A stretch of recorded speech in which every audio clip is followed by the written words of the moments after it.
po si Miara Gonzalez. Ako po ang bunsong anak ni COO at charot lang. Yung mga nagte-text bigyan na parang angat yung ulo. Hindi, ako po ay isa sa mga nasa likod ng ng WCA po. Kumbaga sa ating management, sa ating portal din po at na makikita natin lahat mamaya. Ang Hong Kong po ay malapit po sa aking puso kasi ito ang first ever country po na napuntahan ko nung ako'y bata-bata pa. At nakikita ko po mismo ay isang OFW dito. Siya po ay nakatira sa Yau Ma Tei, Manmingwei. Sino mga taga Yau Ma Tei dito? Diba? Marami-rami rin. So, nasaan po ang mga affiliates na ng WCA? Ay, parang gutom. Sige, baba ang kamay kunwari walang nangyari. Okay. What? Ganyan yun.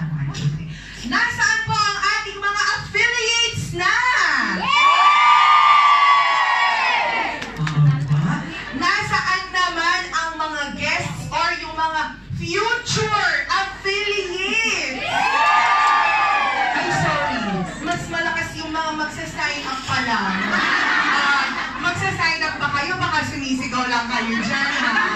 Hindi. Pero syempre, nais po namin mapakita pa. Oh, we have,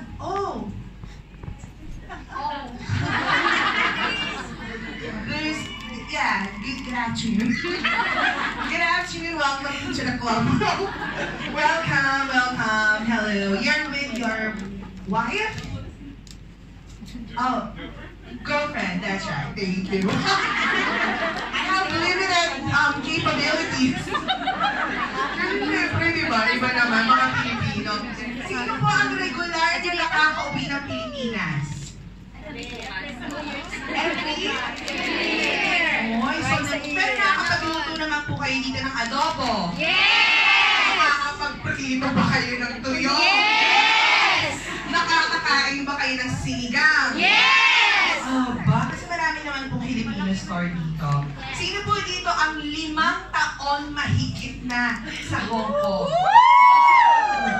Sino yung mga baby pa po sa Hong Kong? Mga bago-bago pa lang. O yung mga baby pa niya na.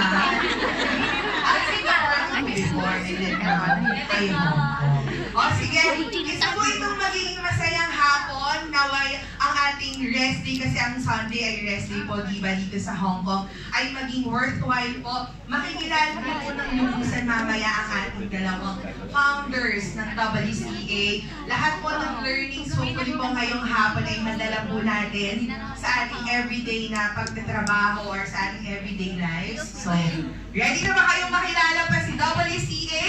Yes! And of course, to introduce po ang buong company ng WCA. Baka kasi syempre, yung mga affiliates na natin, alam na nila. But of course, for our dear guests po this afternoon, we would like po talaga to introduce to you, sino nga ba si WCA? Ano nga ba ang kayang gawin ni WCA para sa ating lahat? Especially po sa ating mga overseas Filipino workers. Okay ba yun? Yes! And to start it po, no, so we would, marami po, asan nga pala, sorry, saan naman pala ang Team Pilipinas?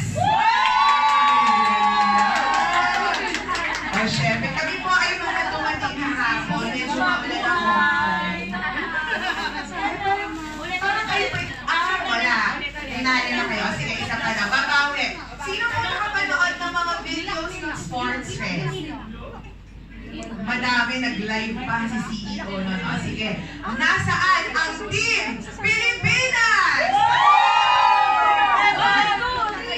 Hello, WCA!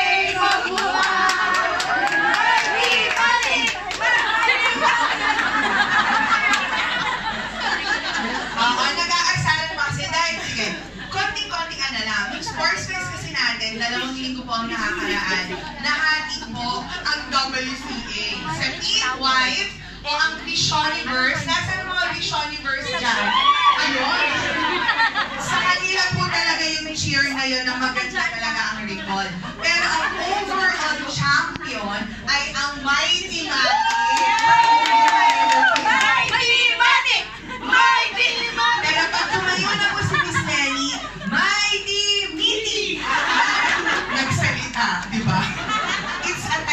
yan.